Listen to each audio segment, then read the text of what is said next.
ไม่ทรงค่าโจไปมาด้วยวิดีโอคาเฮาในแคนตอบเรียกซับสไครป์ปันและหิ่งลำนั่นเสียดำค่ะยิ้มจอมขอบใจใหญ่ค่ะไม่ปากใส่ว่าไงว่าน้ำแท้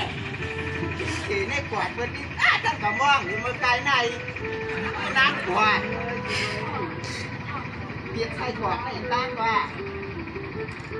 กินซ้ำเท่าแหละชัว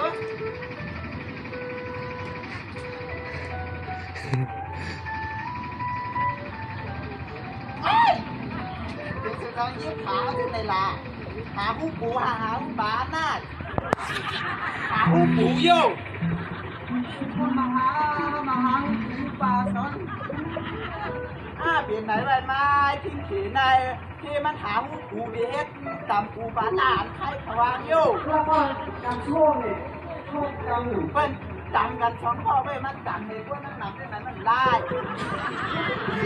จำมือใส่จำช่อมือตัดจริงได้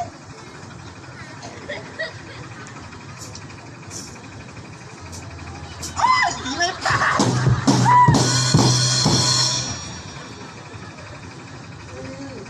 เรื่องเขาเป็นทางหลังหน้าแล้วดูมีการให้การต่อต้านผู้หลักต่างๆนี่เราได้ที่ไหนกันนะที่แดงเราเป็นทางมาที่ทางกระจายเป็นเด็กยาวว่าเกี่ยวกับกวาดไว้ยังไง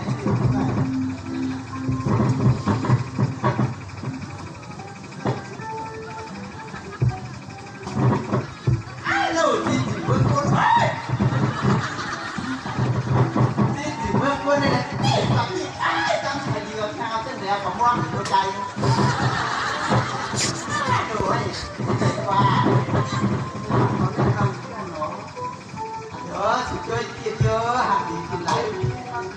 ขาไม่ได้หมักล้างเขาไม่บอกไม่ต้องคนได้ทำตัวทางเดียวเลยก็แต่นั่นก็ขันหน่อยต้องหายก็จะขันหน่อย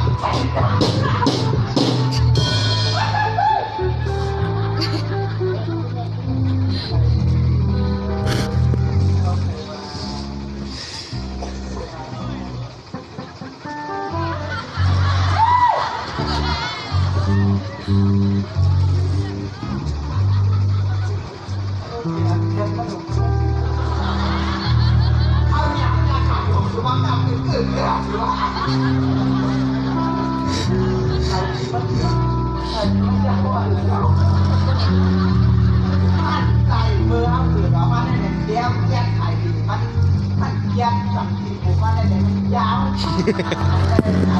มันยาวแบบทำไมไม่มาทำคนเดียวเนาะขายดีเขาชวนขายไม่ได้ขายชวนทางเขาไม่คิดยาวเลยนั่นเองนะด้วยอ่ะก็อยู่ในหลังงานได้หรอชวนขายในควายในหลังนั้น